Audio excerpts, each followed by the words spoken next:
పల్నాడు జంట హత్యల కేసులో వైసీపీ నేత పిన్నెల్లి రామకృష్ణారెడ్డి సోదరుల అరెస్టుకు మార్గం సుగమమైంది. పిన్నెల్లి సోదరులకు గతంలో ఇచ్చిన మధ్యంతర బెయిల్ను రద్దు చేసిన సుప్రీంకోర్టు తక్షణ అరెస్టుకు ఎలాంటి అనుమతులు అక్కర్లేదని తేల్చి చెప్పింది. ఈ కేసులో నిందితులకు పోలీసుల నుంచి పూర్తి సహకారం అందుతోందని ధర్మాసనం వ్యాఖ్యానించింది. ఇదే సమయంలో కొన్ని కీలక వ్యాఖ్యలు సైతం చేసింది. పల్నాడు జిల్లాలో ఈ ఏడాది మే 24న జరిగిన టీడీపీ నాయకులు జె వెంకటేశ్వర్లు, జె కోటేశ్వరరావుల హత్య కేసులో నిందితులుగా ఉన్న వైసీపీ మాజీ ఎమ్మెల్యే పిన్నెల్లి రామకృష్ణారెడ్డి, ఆయన సోదరుడు పిన్నెల్లి వెంకట్రామిరెడ్డిలకు సుప్రీంకోర్టులో ఎదురుదెబ్బ తగిలింది. ఈ కేసులో తమ ముందస్తు బెయిల్ను కొట్టేస్తూ ఏపీ హైకోర్టు ఆగస్టు 29న ఇచ్చిన తీర్పును సవాల్ చేస్తూ వారిద్దరూ దాఖలు చేసిన పిటిషన్లను సుప్రీంకోర్టు కొట్టేసింది. 2 వారాల్లోపు లొంగిపోవాలని ఆదేశించింది. ఈ మేరకు జస్టిస్ విక్రమ్నాథ్, జస్టిస్ సందీప్ మెహతాలతో కూడిన ధర్మాసనం ఉత్తర్వులు జారీ చేసింది. ఛార్జిషీట్లు దాఖలు కాకముందే నిందితులకు 161 స్టేట్మెంట్లు, కేసు డైరీలోని విషయాలు తెలియడం పట్ల ధర్మాసనం ఆశ్చర్యం వ్యక్తం చేసింది. నిందితుల పరపతి తమను ఆశ్చర్యచకితుల్ని చేస్తున్నట్లు పేర్కొంది. వారికి పోలీసు వ్యవస్థ అండగా ఉంటోందని, అందుకే కావాల్సిన అన్ని డాక్యుమెంట్లను ముందుగానే అందజేశారని ఆక్షేపించింది. రాష్ట్రంలో శక్తిమంతులుగా ఉన్న మిమ్మల్ని పోలీసులు అరెస్టు చెయ్యబోరని మీకు తెలుసని, అలాంటప్పుడు లొంగిపోవడానికి మళ్లీ గడువు అడగడం దేనికని వ్యాఖ్యానించింది. పిటిషనర్ల తరపు న్యాయవాదులు పదే పదే విజ్ఞప్తి చేయడంతో లొంగుబాటుకు 2 వారాల గడువిచ్చింది. హైకోర్టు తీర్పును సవాల్ చేస్తూ పిన్నెల్లి సోదరులు సెప్టెంబర్ 1న దాఖలు చేసిన పిటిషన్లపై అదే నెల 4న విచారించిన ధర్మాసనం వారికి అరెస్టు నుంచి మధ్యంతర రక్షణ కల్పించింది. కౌంటర్లు దాఖలు చేయాలని రాష్ట్ర ప్రభుత్వానికి నోటీసులు ఇచ్చింది. శుక్రవారం ఈ పిటిషన్లపై వాదనలు ప్రారంభించిన వెంటనే హత్యల గురించి పోలీసులకు ఫిర్యాదు చేసిన తోట ఆంజనేయులు తరపు న్యాయవాది శుభ్రాంశు పాడి జోక్యం చేసుకుంటూ పిటిషనర్లు సాక్షులను ప్రభావితం చేశారన్నారు.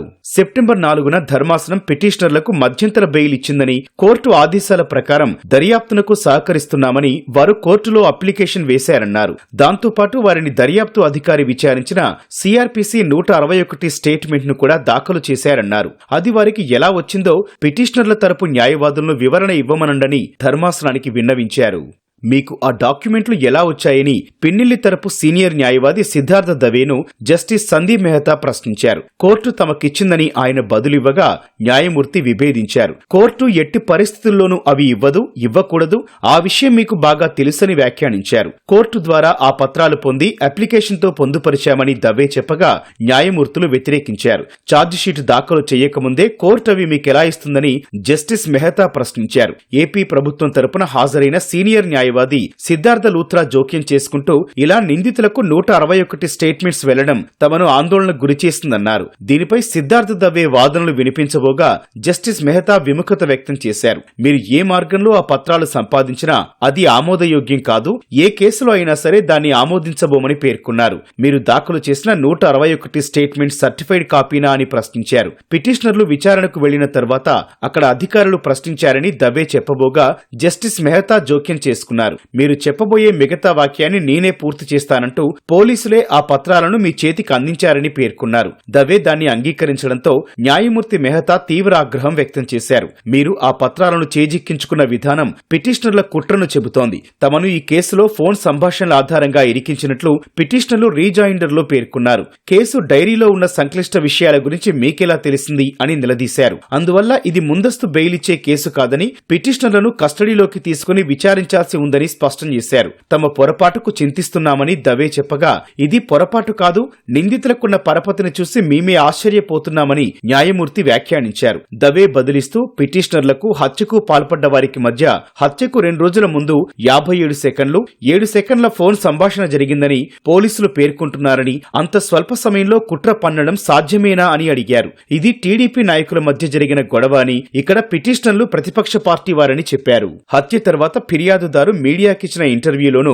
పిటిషనర్ల పేర్లు చెప్పలేదని వాదించారు. రాజకీయ కక్ష సాధింపుతో పెట్టిన ఈ కేసు నుంచి పిటిషనర్లకు ఉపశమనం కల్పించాలని కోరారు. దవే వాదనలతో న్యాయమూర్తి జస్టిస్ విక్రమ్నాథ్ విభేదించారు. మీరు ఎన్నిసార్లు లోపలికి పోయి బయటకొస్తే మీ హోదా అంత పెరుగుతుందని పిటిషనర్లను ఉద్దేశించి పేర్కొన్నారు. ఫిర్యాదుదారు తొలుత ఇచ్చిన స్టేట్మెంట్ చూడాలని దవే చేసిన విజ్ఞప్తిని జస్టిస్ మెహతా తోసిపుచ్చారు. ఇక్కడ కేవలం ముందస్తు బెయిల్ పైనే విచారణ జరుగుతోంది తప్పితే ట్రయల్ పై కాదు, ఇక్కడ బెయిల్ సాధ్యం కాదని చేశారని పేర్కొన్నారు. పిన్నెల్లి వెంకట్రామిరెడ్డి తరపున మరో సీనియర్ న్యాయవాది షోయబ్ ఆలం వాదనలు వినిపిస్తూ తాము కోర్టులో దాఖలు చేసిన కౌంటర్లోని ఆధారాలతో రాష్ట్ర ప్రభుత్వం కూడా విభేదించలేదని చెప్పారు. జస్టిస్ మెహతా జోక్యం చేసుకుంటూ మీరు ట్యాంపరింగ్ చేశారన్నది సుస్పష్టం, ఛార్జిషీట్లు దాఖలు చేయకముందే పిటిషనర్లు సాక్షులను మేనేజ్ చేశారని పేర్కొన్నారు. ఫిర్యాదుదారు ఆంజనేయులు మీడియా ముందిచ్చిన స్టేట్మెంట్ ను షోయబ్ ఆలం చదివి వినిపించడానికి ప్రయత్నించగా వాటిని పరిగణలోకి తీసుకోబోమంటూ న్యాయమూర్తి నిరాకరించారు. ముందస్తు బెయిల్ రద్దు చేస్తున్నామని వెళ్లి పిటిషనర్లను అరెస్టు చెయ్యండి అని